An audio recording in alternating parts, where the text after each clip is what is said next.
Attend AutoCon 2 in Denver, November 20th through 22nd, 2024. You'll hear presentations about network automation from hands-on engineers who build automation systems for their company and have the scars to prove it. Conference pricing is not high, but this is a boutique event with limited tickets. Go to networkautomation.forum/AutoCon2 to register today. On this episode of Technically Leadership, let's talk about the philosophy behind leadership.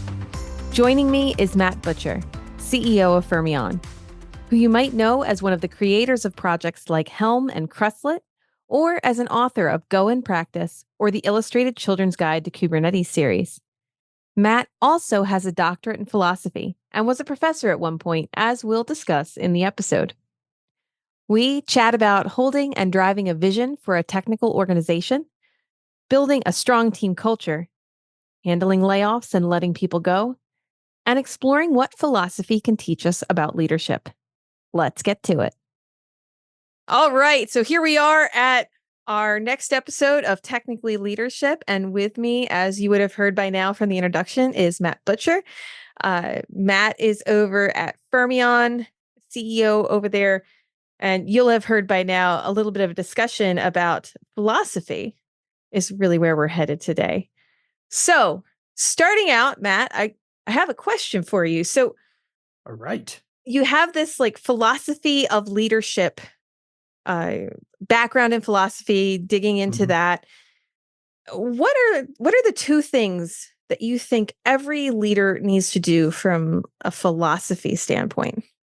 Yeah, it's like, regardless of what level of leadership you're in, by the very concept of leadership, you're leading somebody, right? And you have a couple of core obligations to the people that you're leading, right? And I think you can really talk about them very simply as leader means you're the keeper of the vision, and leader means you're the spokesperson for the culture, or the keeper of the culture, or whatever you want to call it there, right? So another way to talk about it is, you want to keep in the front of everybody's mind both where you're going, and you also want to keep building the kind of team that's going to be able to get you there, right? Right. Mm-hmm. That makes sense. And I think, to dive into that first one, which I think often gets sort of misunderstood or misrepresented. I think there's a kind of an authoritarian line you can take on that, where you're like, I'm the one who makes the decisions around here. That's not really what keeping the vision is about, right? Keeping the vision is really about being the person who, regardless of how you all come up with a vision, like for us at Fermyon, we're highly collaborative, right? It is not like one person throws something out there and everybody just gets in line and marches along. It's very much like, what do we think the big possibilities are in the future? Those are vision level questions, right? You're always casting yourself into the future and saying, where could we be in 1 year? Where could we be in 3 years, in 5 years? And then, getting those inklings of what could be done better, what could be done differently, what could be done in a way that was more exciting. That it doesn't matter how you get to that part, right? You can do that as a team. You can do that as a small team inside of a bigger team. Maybe sometimes you are the person who has that flash of insight. But being keeper of the vision isn't about getting that insight yourself. Being the keeper of the vision is about reminding people along the journey, because you just signed up for a journey that might take years to get there. Your job is to remind people, hey, this is our vision, right? This is where we're going. And we decided to go here because these are all the good things that are going to happen if we go this direction, and help them kind of reline up their work to always be, matching with that vision or moving in the direction of that vision. Right. And I think that's, that it's key for that person to be the leader of the team, because, or rather, I'll flip that around and say, as the leader of the team, it's important for you to do that, because if you don't do that, the signal you're sending to your team is, we said that'd be a cool thing, but I'm not really bought in that that's the coolest thing. Let's just meander around and see what else we can do, right?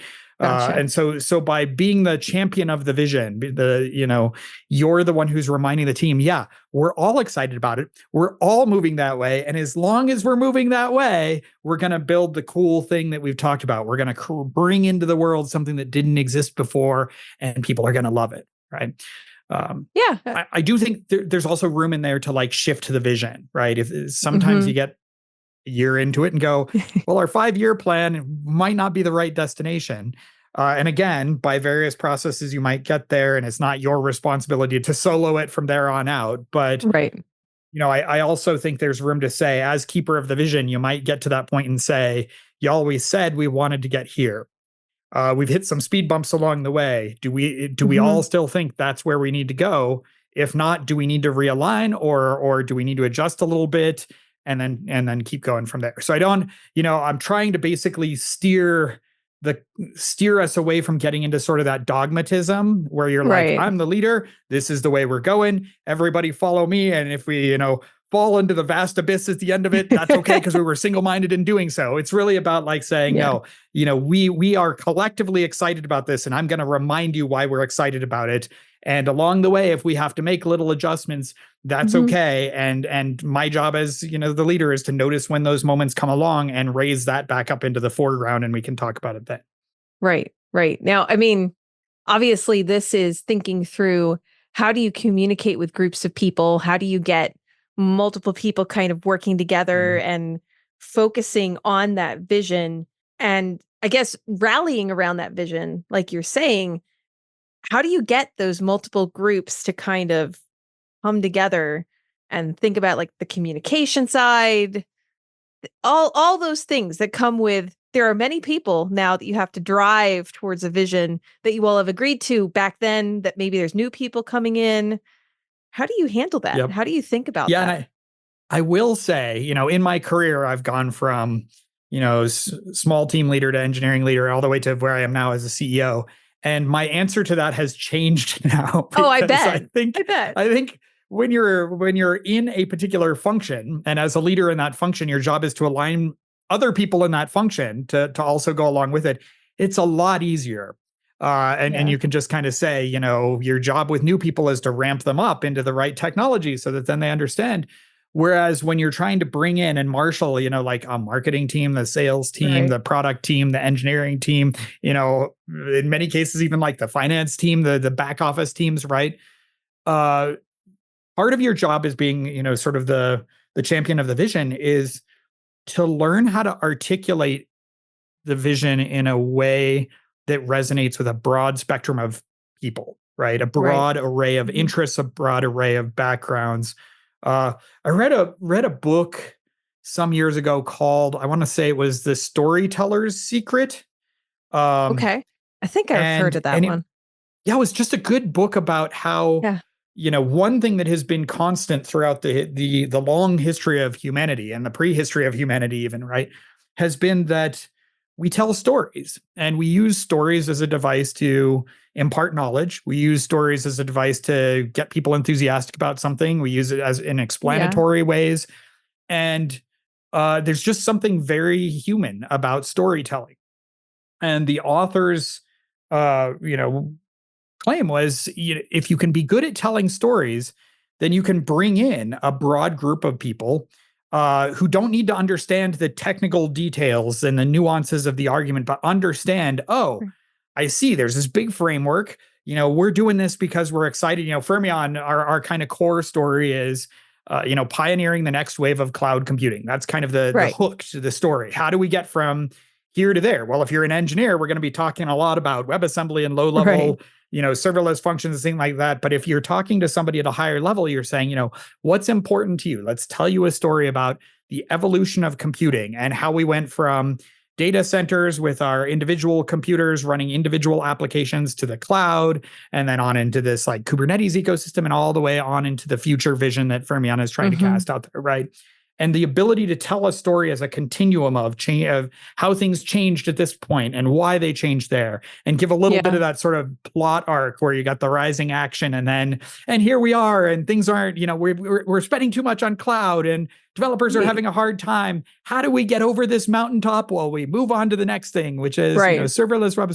And when you tell stories that way, it's a kind of galvanizing experience. So as keeper of the vision, a part of your job is going to be figuring out what that story is to tell, and refining that story as you go, and learning how to, adapt that story so that you can tell it to marketing folks and get them going, oh, I've got this great idea for how we can talk to people about this. And to the sales team who can go, now I understand what the hook is to get me in the door at that big company there.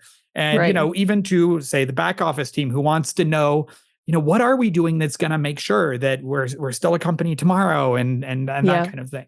So I think a big part of keeping the vision is just being a good storyteller and challenging yourself to learn to retell that story in more and more compelling and maybe individualized ways. Right. And it sounds like you don't have to be the specialist in all of these things to really be able to lead that vision by any stretch of the imagination. I think a lot of leaders struggle with exactly that. I think you've actually hit something that lurks in the back of our minds every night when we're drifting off to sleep, right? Is this why you stay up so much? Yeah, pretty much. Yeah. Because this is many of us got to this position because we were specialists in a field. And because we defined, some particular thing or demonstrated some kind of prowess in whatever our background is. And then you get to this point and you're like, nobody really cares about my specialization anymore. And moreover, it would be a waste of my time to be the specialist in this field because I lead a team of specialists and that's not what they're looking to me for anymore. Right. And some managers, you'll see leaders, especially new ones, try and keep the tight reins on the technical part of it, right? And when I say technical, this is in broad ways, right? You can be technical in your understanding of code for sure. You can, which is my background. You can be technical in your understanding of how a particular marketing campaign should go, right? But the people who tend to keep tight reins on that seem to earn a reputation for being micromanagers, right? Right. Because they're technicians. They're telling people how to do their day-to-day job.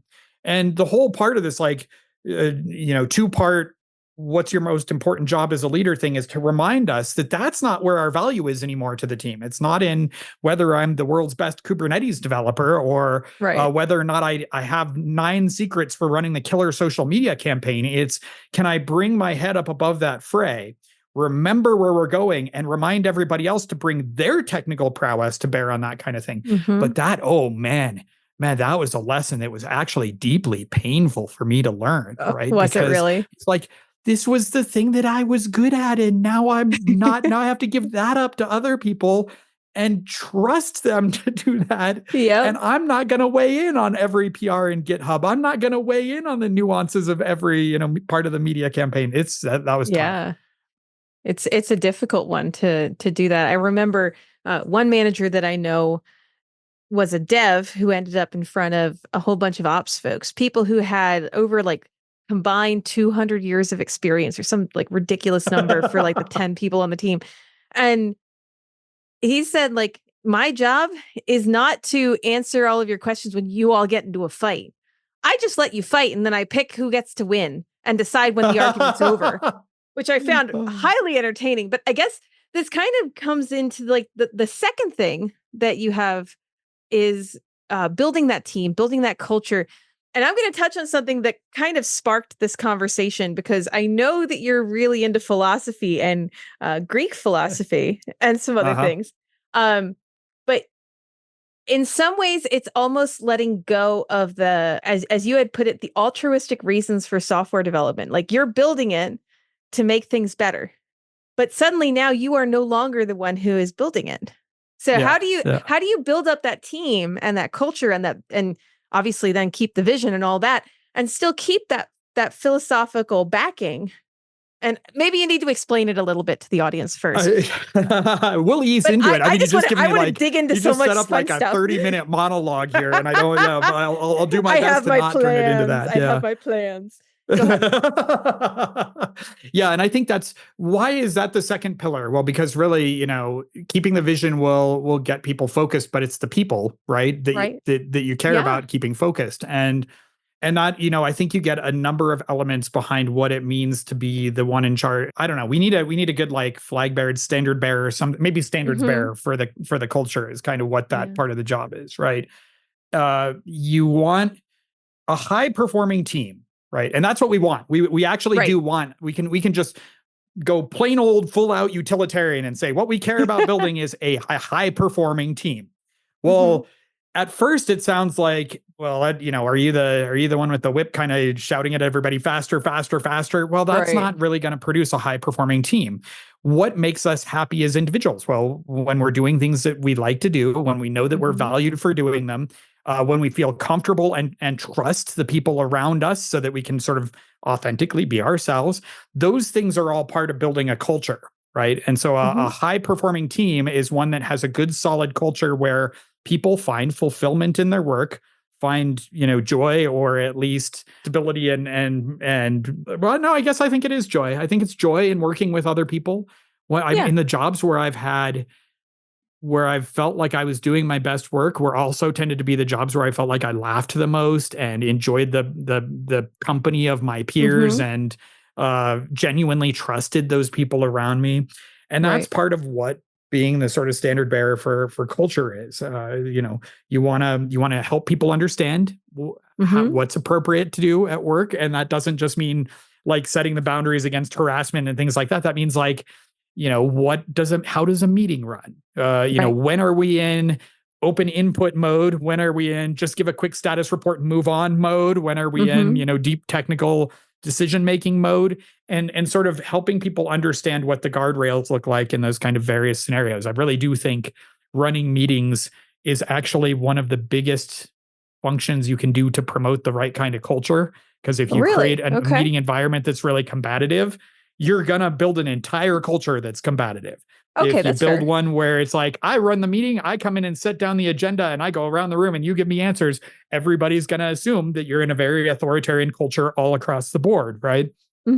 But, coming in and sort of putting some effort into building the kind of meeting that creates whatever the kind of dialogue is that you want in order to get, the most highest performing team with high levels of trust, I think that makes a big difference. I think that's sort of in a nutshell what it is. There's also the there's the fortunate and unfortunate ancillaries to that, right? The fortunate one is when you're hiring, you're the person who's out there going, okay, here's how we're going to bring people in. We're going to do this interview process. This is what we're looking for. A lot of times I find that by telling people who are interviewing, let's focus on this. Remember, they need to be able to perform this job, but also, are they going to fit in here? Are they going to be good contributors there? We do a lot of culture interviews at Fermyon because it's so important to us to get that part right because of the high performance aspect of things. And that's a really fortunate part of culture building. The really unfortunate part is also identifying when someone is not working out and doing your best right away to try and mitigate that and make whatever adjustments you can. And then doing your best as soon as you realize the writing's on the wall. Some people you do have to say, we got to part ways, right? Firing is the absolute worst part of the job, right? Of a leader. Or at least I hope we all feel like that's the worst part of the job. I think most people do. I mean, when I was looking to get into, when I was looking to get into management, like everybody said to me, so the worst part's going to be, there's two. One is when you have to let someone go and it wasn't their choice. And then when you have to let someone go and it wasn't your choice. So like in terms of like that actually, layoff. I'm going to amend that. Layoffs might be the worst, because that's when you're saying we have to part ways with people I deeply love and care about and who have done stellar work here, but because of money, right? Which is an important thing.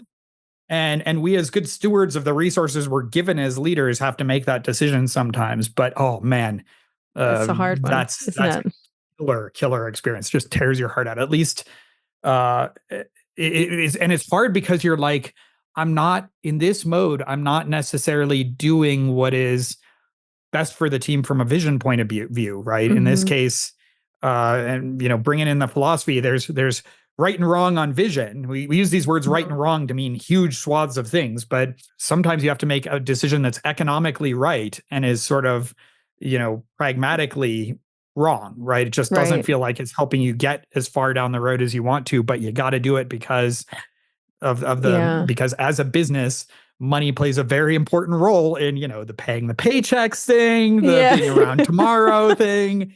And sometimes those kinds of decisions make it rough, but firing too is like, and in those cases, it's what makes that one hard is that you're really, you are in the unfortunate position of having to indicate to someone that they are not.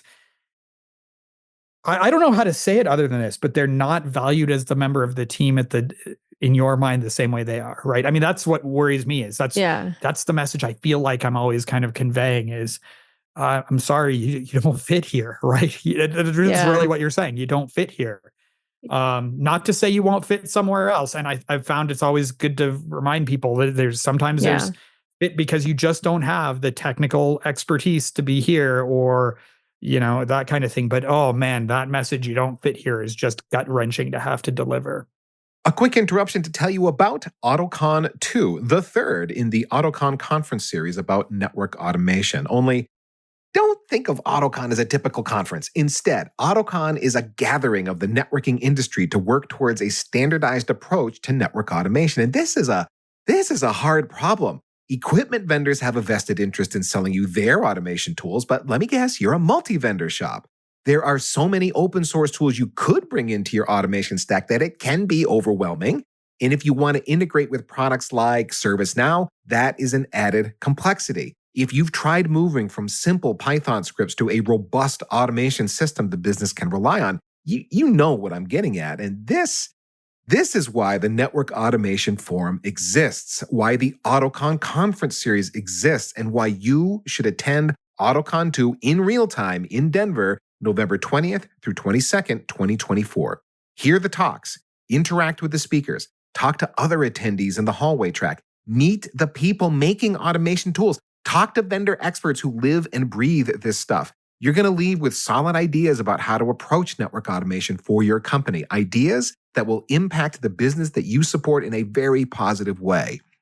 Register at networkautomation.forum/AutoCon2. And I don't mean to sound dramatic, but don't wait, because this event is almost certainly going to sell out and the venue only holds so many humans. There really is a ticket cap. Again, that's networkautomation.forum/AutoCon2, and I hope to see you in Denver. And now, back to the podcast. Yeah. And I mean, just trying to figure out even, like, I think it's really helpful to be able to say to someone that, hey, listen, sometimes some things just don't work. But the idea that somebody has a higher opinion of themselves in that role than what you're experiencing as an outsider looking in, I can see that's even harder to kind of explain, to say to somebody like, hey, maybe, there might be some changes that need to happen. So, and maybe I framed that wrongly too, because I think it's just as hard on the opposite personality who always is wondering whether they're doing a good enough job. Yep. And sometimes they are and need the feedback that they are. And sometimes they're not, but when you deliver the feedback, that's the last thing that they want or feel like they need to hear at that moment, right? And imposter syndrome is definitely a thing. And I don't know, in the current climate of the career world, with layoffs happening, I know that there's a lot of imposter syndrome out there. But you know what? Let's we're going to shelve this, because maybe this will be a that's right. episode. We took a rather sad turn there. Let's go back to something more upbeat. Right. Let's kind of talk a little bit about the philosophical roots that you see in leadership, because I think that having something to ground in is really important. Like, it's not just, oh, you come out fully formed as a leader, off you go. I think I encounter that a lot, where people say like, oh, well, you have the aspects of a leader. Well, can you learn those aspects? Or is there like a way to kind of shape your mind to help you do better? And I know that you've read a lot of philosophy. I keep going back to Plato and Aristotle, just because I know that's what we talked about. And I keep, when you were talking about marching everybody in the same direction, I admit I kept thinking about like Athens and things like that as the Olympics coming up. Which, of course, that's where my brain is going right now. But let's talk a little bit about those philosophical roots, and kind of how do you see leadership in, like, we talked about the two different things every leader needs to do, but how does that tie into some of the more long-running human things? I guess I'll put it that way. And I'll take a quick step back, Yeah.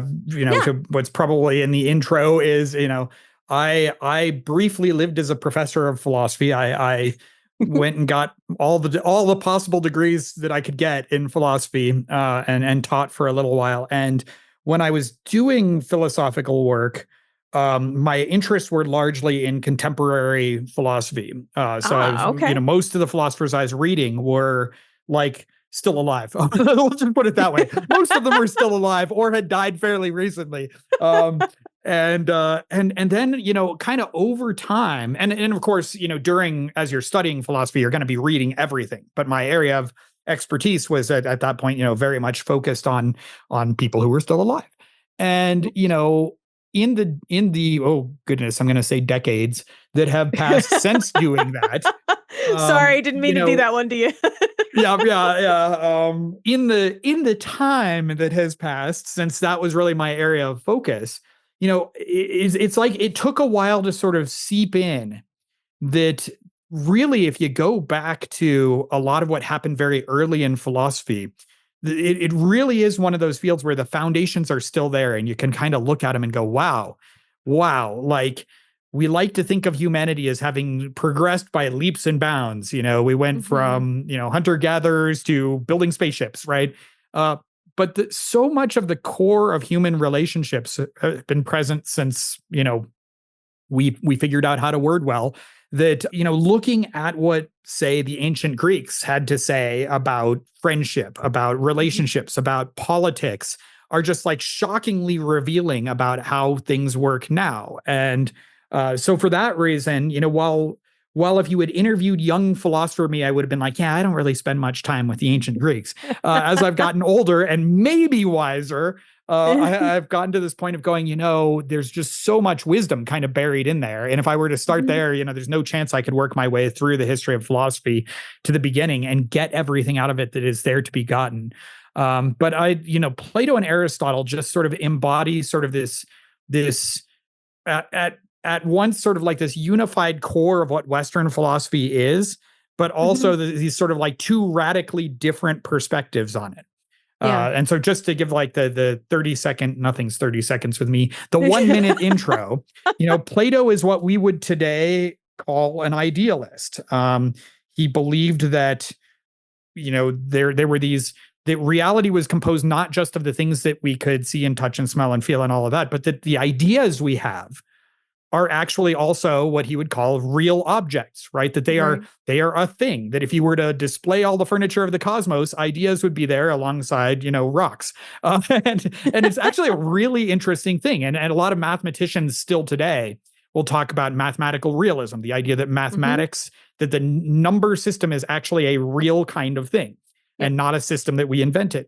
And Plato ended up being sort of the champion of that view. And of course, there have been many, many different kinds of idealists coming out of Plato, but he was sort of the champion of that.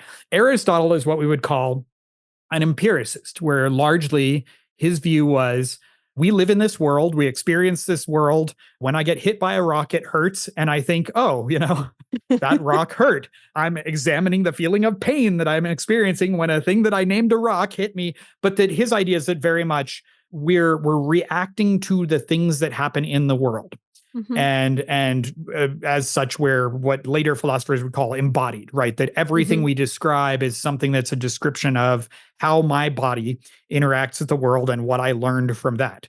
So, not so much concerned about whether or not numbers are real things or whether there's an ideal chair, way more concerned with how the world around us interacts with us, how we interact with it, and then how things impact us. And so you get kind of that dual view of things. But Aristotle ended up really kind of being my favorite for a couple of reasons. And one of them is the way that he described ethics. Okay.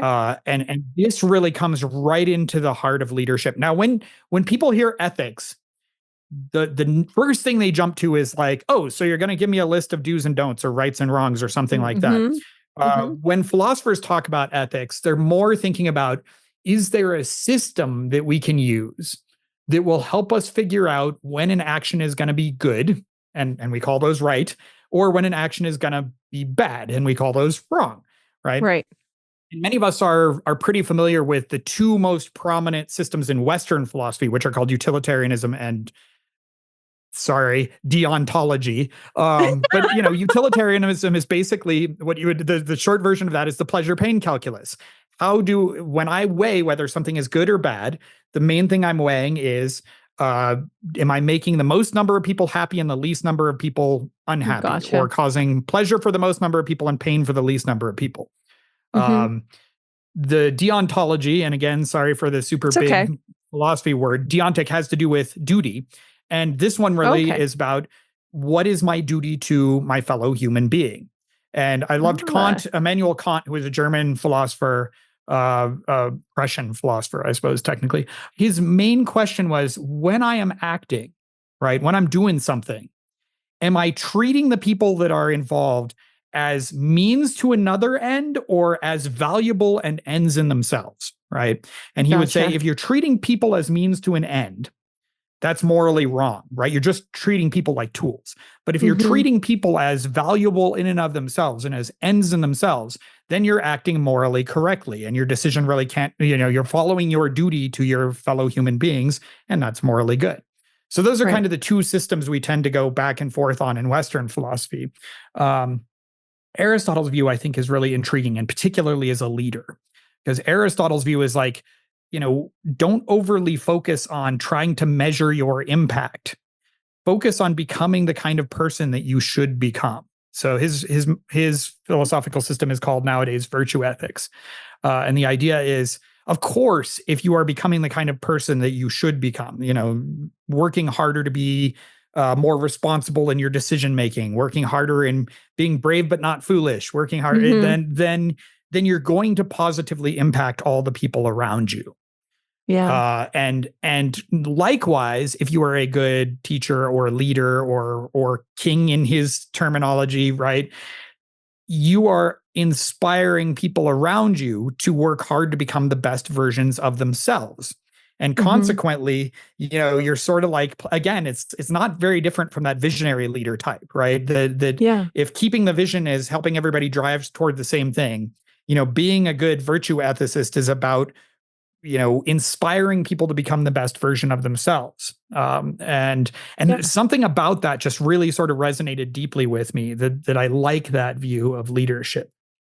Yeah, that makes a lot of sense. I mean, I guess in some ways it's the inspirational leader. Like, we talk about different kinds of leaders, right? The people who are able to kind of set a pathway and we're going to keep walking that pathway, or they're very organized, or they're inspirational. It kind of sounds like this is leaning towards that inspirational leader, but also the one who models what they're trying to have everyone work together to get to. Yeah. But maybe not staying focused on the technical side. Maybe you need to let that go sometimes. But there is, he does have a lot to say about that idea that as a leader, in this kind of virtue ethics system, part of your job is to move people in the right direction. Because a lot of this is, he lists all these virtues, and we will not go into these because it'll take another hour and most of you will fall asleep 2 minutes from now.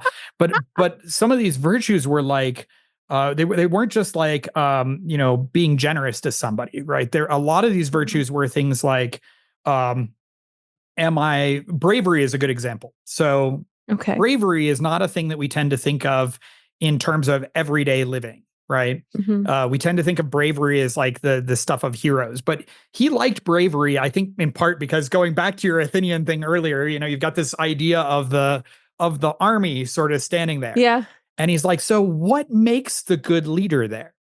What makes a good leader of a phalanx, right? It is, he says, well, let's consider the first one. Okay. I, as a leader, get up there and the enemy lines up on the hill opposite me. And I look at them and I'm like, they're scary, and turn and run the other way, right? He says, well, we got a name for that. It's cowardice, right? That is not a good leader. So he says, all right, well, let's look the other direction. I'm standing there on the hillside along with everybody else, and the enemy lines up on the other side, and I just go, charge, and go tearing off down the field by myself with my spear out in front of me while everybody else is like, what's going on? He says, is that leadership? He says, no, that's actually foolishness, right? Yeah. You're going to get lanced before the rest of it. Sorry, this got violent fast. That's okay. But Let's keep going. It's a great thought experiment. That's ancient Greece for you. But Yeah, he says, exactly. there's this whole idea that there's like, that the good leader is the one who says, okay, well, we're looking for, he called it the doctrine of the mean, but he's like, you don't want to be the extreme on either side. You don't want to be the idiot who charges down first, and you don't want to be the coward who runs away. You want to be the person who looks around, looks at the battlefield and says, this is, the weakness in the enemy line. This is where we're going to go. Ready on my count. We all go right there. Right. Right. And that for him ends up being the definition of bravery, is sort of the one who looks at it, analyzes the situation and says, okay, the time to go is 3, 2, 1. We all go, that kind of thing. And I really, again, I really kind of resonate with it. This idea that, in the virtue ethics system, a lot of this is about not being the boldest or the first one off the line, but the one who knows how to rally people and move them at the right time, who thinks about it, and recognizes that opportune moment for what it is. Right. That's an interesting take on leadership. I like it. Well, so I'm aware that we're almost at time. Obviously, you and I could keep talking for forever. But I do want to give a chance, just in case, like, there's anything you'd love people to go check out. Maybe we'll get the chance to talk again in the future. But is there like some resource you think people should go read? And if you assign them a book, I'm sure that'll be okay. Just maybe not the unabridged works of Aristotle. Who knows? I mean, the books that I think best capture this are ironically not necessarily philosophy books. Yeah. There's a business writer named Patrick Lencioni, who I don't think knows that he's a big Aristotelian, but he is. Someday maybe I'll get the chance to tell him that. But he wrote 2 books that I think are just absolutely fantastic. The first one is called Death by Meeting. Nice. Okay. He has this great device. I mean, everything's pulling together. I'm so glad you asked this question, Laura, because it's all going to pull together here. Lencioni's gift is that he will tell a story, and sometimes they're really like little novellas here, and use the story as a device to sort of impart a way of evaluating what framework you're really using. So, Death by Meeting tells a story of this person who takes over a company, and everybody's confused about what their job is and where they're going. And and their common complaint is, we just have too many meetings. And the main character is like trying to figure things out and gradually stumbles their way through figuring out that the problem isn't that they have too many meetings, but that they don't have direction and their meetings are not leading them toward direction. So Death by Meeting was really, really good in that. And the other one was called The Advantage. And it's sort of like a summary of several other books. And he has, the other one that I was thinking of was The 5 Dysfunctions of a Team. I love his titles because it's all like, this is going to be sad. And then you kind of read it and you're like, oh, right. Okay. And a lot of this, he's got this pyramid in there of what makes the ideal team. And sort of the foundation of it is trust. And then you build on trust and build your way up.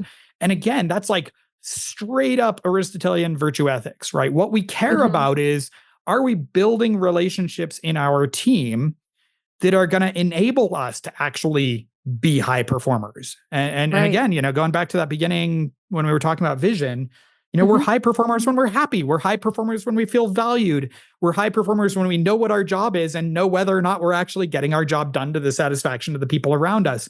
And he kind of talks about that a lot in that 5 Dysfunctions of a Team game. I'm gesturing like a hand triangle because like this pyramid illustration in the back that sort of illustrates the whole thing with trust as the foundation building up. So I really like him as a way to take sort of an Aristotelian point of view and play it out. Even though he never once says the word Aristotle, I'm not sure he ever read Aristotle. He just is one. If Aristotle is your jam, there's a book called The Desire to Understand that's about Aristotle that really goes into the details of what his philosophy was. And I used to use that book, sort of as a side-by-side companion when reading Aristotle, because Aristotle coins a whole lot of terms while he's talking, and that can get really hard to follow. But that was a good book that was just on Aristotle. So there you go. There's and that book that I was telling you about earlier, Storyteller's Secret, was another one that I just think is fantastic. We'll make sure those are in the show notes because I think see that big bookshelf behind me? I've got a gigantic bookshelf behind me. So I could go through the whole thing if you want, but I think we'll stop with 3 or 4 books there. Mine is just the Kindle on the side because I'm not allowed to get any more books. So there's that. But on that note, I want to say thank you so much, Matt, for joining me on this episode of Technically Leadership. We're going to close out this call. We're going to do the hot takes, which you all will learn more about what hot takes are later this year, and all that. But I just want to say a big thank you, Matt, for joining me. This was great. Yeah, thanks so much. This was fun. Bye.